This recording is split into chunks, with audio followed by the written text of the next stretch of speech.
let's move on to the donation topic that we had sent in from Cumberland. Karen, come on down.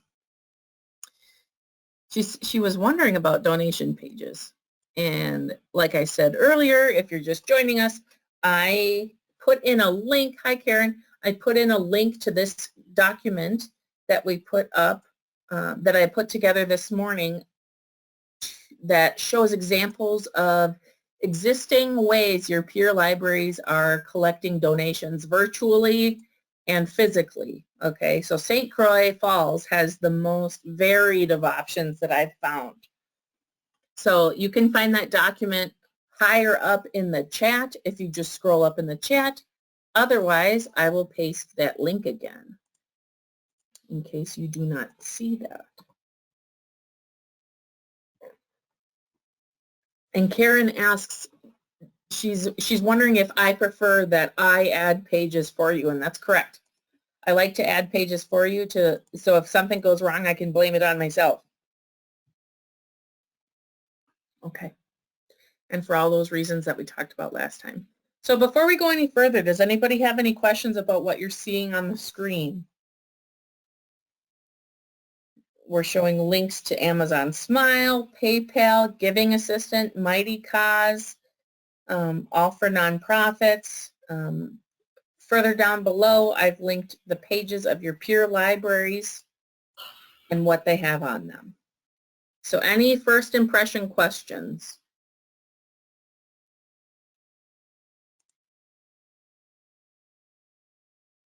And I'm just going to pause here so people can type in the chat here. The one thing that I want to show to you there are different reasons for having donation buttons. But I am a firm believer that all websites should have a donate button. Even if they're not creating a new big building, there should always be a donation button on your website, because if you don't ask, you will not receive. And you never know when someone in your community is thinking of you. So before we go anywhere on the St. Croix Falls website, I want to show you a few things. If you scroll down to the bottom of the page, they have a get started task list of things that they found that they were repeatedly showing their library users on how to get to, how to get to these resources. So I feel like this would be a good place to put a donate button. St. Croix Falls also is very invested in supporting their friends group. And their friends group is very active, so they have a join the friends button on the bottom of the page. If you have a library friends group, that is a great resource, because friends groups are better able to have paperwork that denotes them as a true nonprofit legally. What do I mean?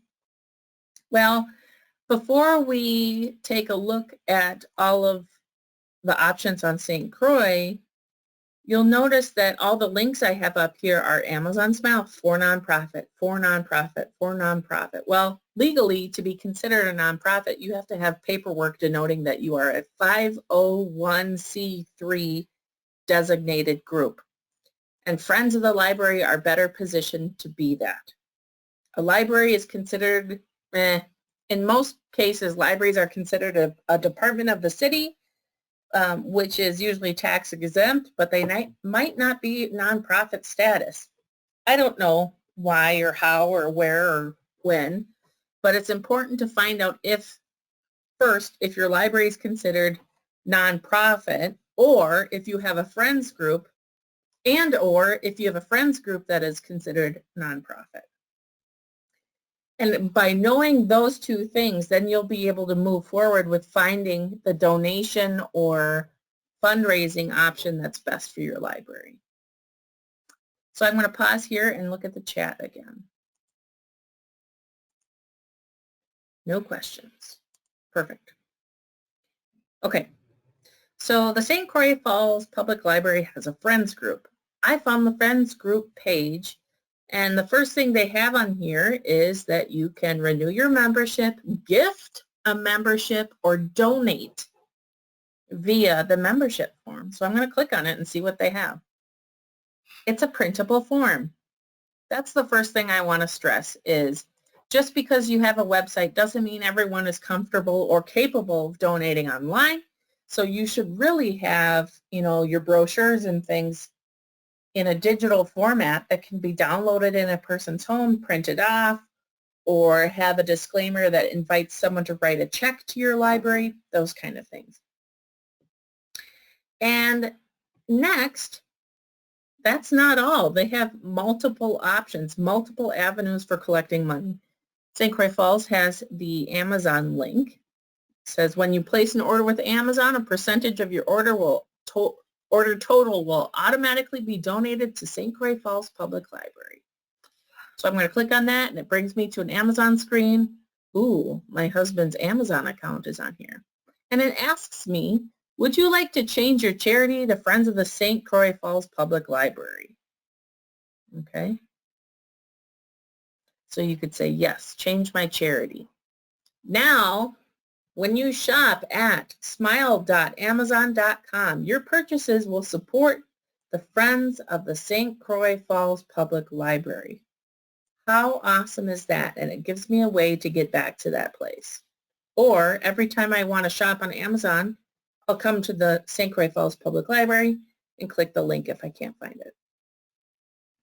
But that's not all. They have a third place or a third resource called Giving Assistant. Transform every purchase you make online into a free donation. So Giving Assistant tells me that it has all these stores in here. So if you shop at Target regularly or Etsy or Apple or Lowe's or Toys R Us or wherever, you can shop through here and purchase the things that you regularly buy, and then it'll give a small percentage back to your favored organization. And then, so that's 1, 2, 3 methods, 4 methods. I could donate a reoccurring monthly donation of my choosing in size to the St. Croix Falls Public Library via Mighty Cause. Now, Sue was not able to join us today, but there are other web pages with similar tools. So Augusta also has Amazon link, and Augusta and St. Croix are vastly different. However, they still have this here. So Bonnie, your question is timely. Bonnie asks, okay, so where is the money deposited when a contribution is made? Is it into a PayPal account? It really depends on which service you're using, because PayPal is its own separate tool. If I scroll down, let's continue our tour of St. Croix Falls, because St. Croix Falls also has a PayPal account. So here's another Amazon link. Here's PayPal. Memorial donations is yet further, a printable postcard. So, Bonnie, I had that same question this morning. What I ended up doing first was just going to these websites and reading about where that comes from. So here's business, nonprofits. And I said, okay, well, how do I get my money? Right here. So it says we offer discounted transaction rates. So that, first of all, that tells me that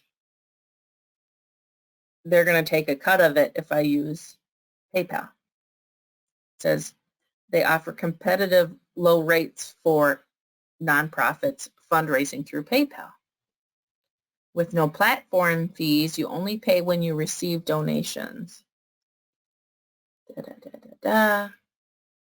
You can track donations, fast access to funds. So Bonnie, here's where PayPal is answering your question. Donations typically show up in your account, so that tells me you have to have a PayPal account, and then you can transfer that to your organization's bank account. So you have a PayPal account, people donate to PayPal, and then you push your donations from PayPal into your bank account. Yeah. This is Leslie from Augusta. Sure. We do not have an Amazon Smile account. That is a PayPal for PayPal donation through our friends. Okay. And I believe the fee that they charge is 1% of whatever the donation that comes in. I think that is their cost. Cool. And then just like you said, they will, we set up the PayPal account with them, and then we provided them with account information so that they will, it will sit in the PayPal account. I go in there when they'll send me an email when we have a donation.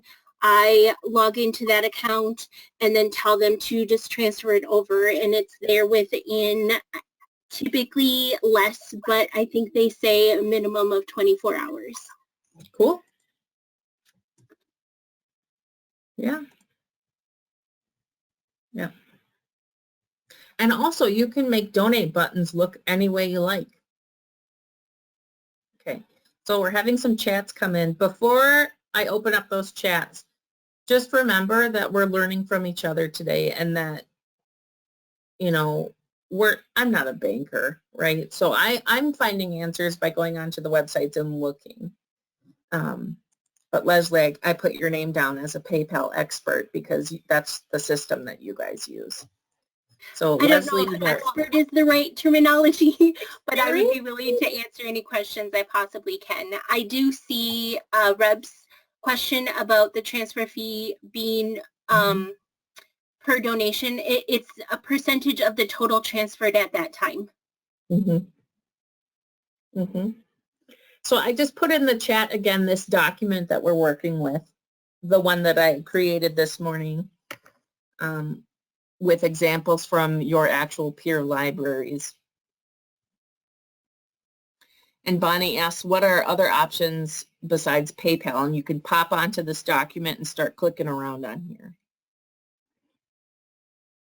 And Tammy from Rib Lake said that she had trouble getting money out of PayPal because they wanted me to link a bank account.